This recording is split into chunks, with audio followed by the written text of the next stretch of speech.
Yo! Guess what? It's almost time for You're Harry freaking Potter! And you know what that means? I get to wear these snazzy robes and also debate fellow Catholics on whether or not Harry Potter is moral. And boy did I have a lot of those debates. If by a lot you mean two. And if you've ever debated a Catholic on whether or not Harry Potter is good or not, you kind of know what will follow. Here's my reenactment of it. Harry Potter's evil! Why is it evil? Because it's about witchcraft and Satan and demons! Really? Satan and demons? Yes! After we got past the Satan and demons part, they both started using an argument. A garbage argument, but nonetheless an argument. And they both got this argument from a video of a priest on YouTube. And in this video I'm going to be rebuking that priest and arguing that Harry Potter is great for Catholics and pointing out where this priest lies in said video. So he starts off the video by explaining how kids have become illiterate lately, and he'd rather a kid be illiterate than read Harry Potter. He then goes on to start comparing it to Lord of the Rings and Narnia, two series he calls great. Actually, I'll show you how he compares the two series. I forgot to mention, this is him introducing the authors. But, getting to the Harry Potter issue, the difference between something like Harry Potter and, say, Lord of the Rings, you know, J.R. Tolkien or C.S. Lewis stuff, not only the fact that both of them were Christians, one, you know, Protestant, one Catholic, and by the way, J.R. Tolkien said such things to his children like, if you want to find romance in your spiritual life, go to the Eucharist. That should say a lot about what that man is going to write. And as we know, C.S. Lewis, though not a Catholic, was a very devout Christian and wrote wonderful things. But the difference is... Notice he says the difference is. He implies to his audience that there is a difference between the creators of Narnia and Lord of the Rings, who he said were both Catholics, and that there's a difference between them and J.K. Rowling. This makes his audience believe that J.K. Rowling is not a Catholic or a Christian, which is a flat-out lie. J.K. Rowling is a devout Christian. She attended the Church of England as a child, even though her family didn't go to church. She showed love for Christ as a child by going to church by herself, wanting to learn about Christ by herself. When she was writing the Harry Potter series, she wasn't part of a cult. She was going to the Church of Scotland. Right now, she's attending a Protestant church by where she lives. J.K. Rowling is a devout Christian. She said things like, I believe in God, not magic. And she even says that her faith shows through her writing. She stated something, paraphrasing here, but if you knew my religious beliefs, you would know what's coming next in the Harry Potter series. So as you can see, the father clearly misleads his audience here. Is about means and ends. Just so you know, means and ends pretty much means, no, that's not put on the word, that if you want to do a good deed, you have to go about it by good means. You have to go about it in a good way, or it's not a good deed. That's one of the basic laws of the church. In Harry Potter, all these people have different kinds of powers, and they have a good that they're desiring to achieve. And it can appear to be a real good, you know, to make someone else happy, or to acquire this particular thing, which seems to be a good. But you know what? If the means that you go about to acquire it is through using your power to manipulate, deceive, and lie, your end is bad also. And that's a fundamental problem. Father Calloway does two things here. First, he says use your power. He's implying that Harry is using witchcraft, an evil means of doing whatever he's doing, which is a lie. So he makes his audience believe that witchcraft is evil, and he's using witchcraft for horrible things, which just is a flat-out lie. Then he says he manipulates, deceives, and lie. I'm going to break that into two categories, manipulate and deceives and lie. First off is manipulate. Manipulate. I've read all the Harry Potter books a few times. I really don't recall Harry manipulating anyone. And Father, if you disagree with a few of a source, please show it, because I don't think Harry has ever manipulated anyone throughout the Harry Potter books. The next one is deceive and lie. Father, I need to inform you of something.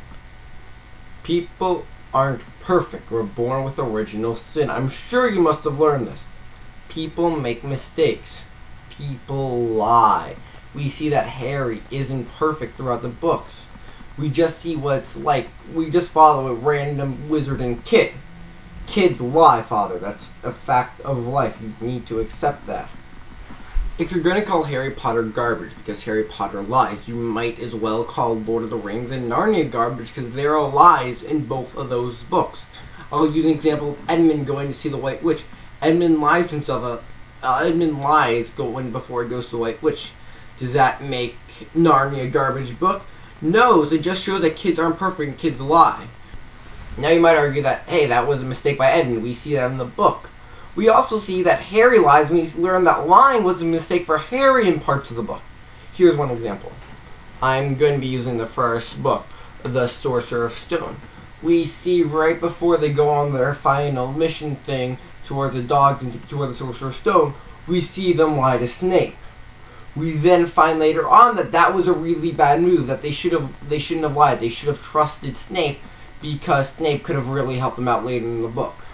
Same thing with Edmund. We learned that Edmund's lie was bad. We learned that Hermione's and Harry's lie to Snape was bad.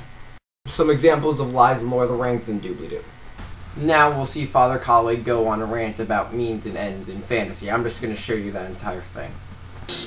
So that if I want peace in the world, and my way to do it is to kill everyone but me and my friend, that's going to be a problem.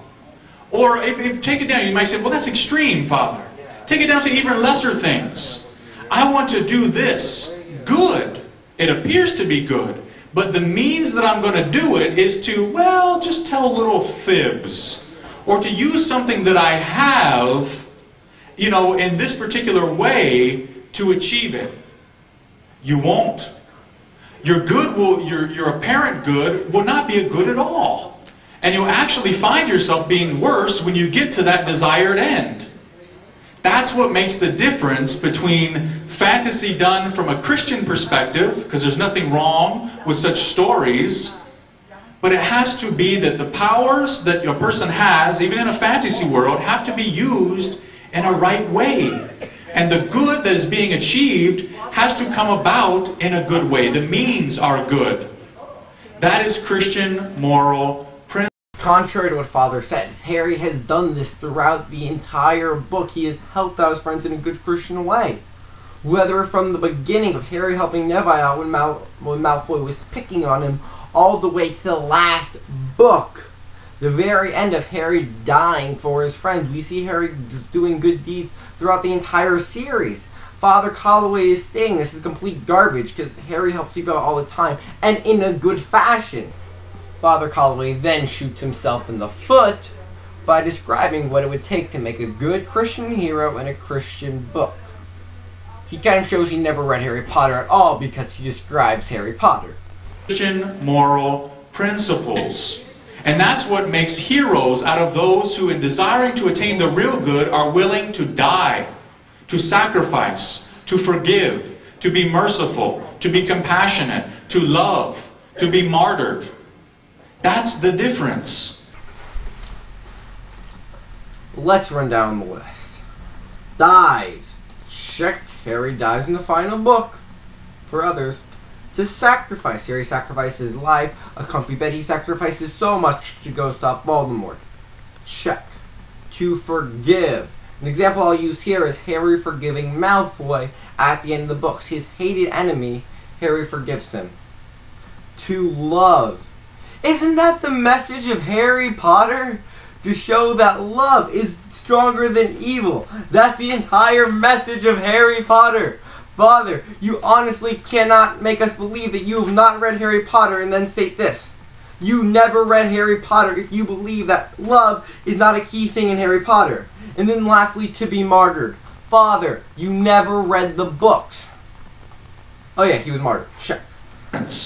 Reading Harry Potter is not going to make your children saints. It's going to warp their thinking so that when they go about in their careers and their jobs, the principles are gone.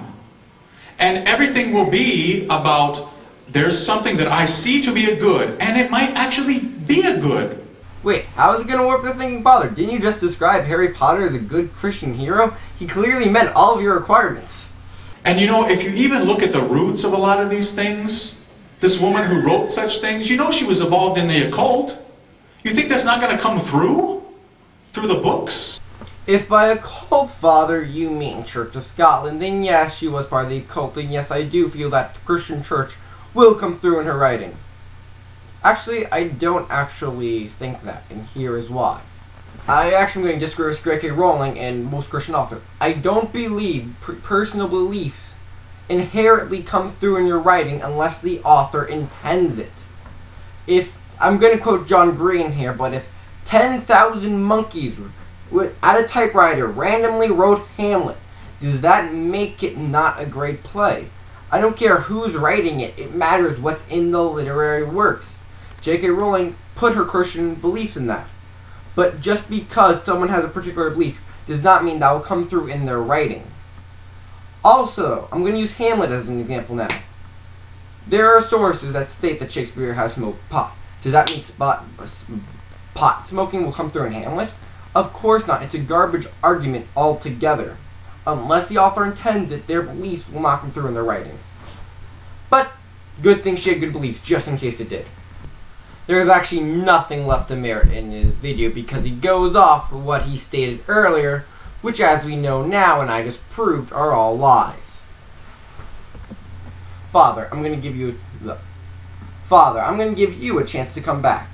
If you think I misperceived what you said, or you think what I said is a lie, even though it's going to be hard because I've actually cited sources, the sources are down below by the way, post a video response or email me and I'll gladly debate you on this issue. Actually, I'm not just going to give Father Calloway this option. I'll give anyone that watches this video a chance to debate me. If you disagree with me, post a video response and then I'll debate you on that video response. You can post in the comments as well, and we'll go with a nice friendly debate on whether Harry Potter or not is good for Catholics and Christians overall. But, until next time, bye!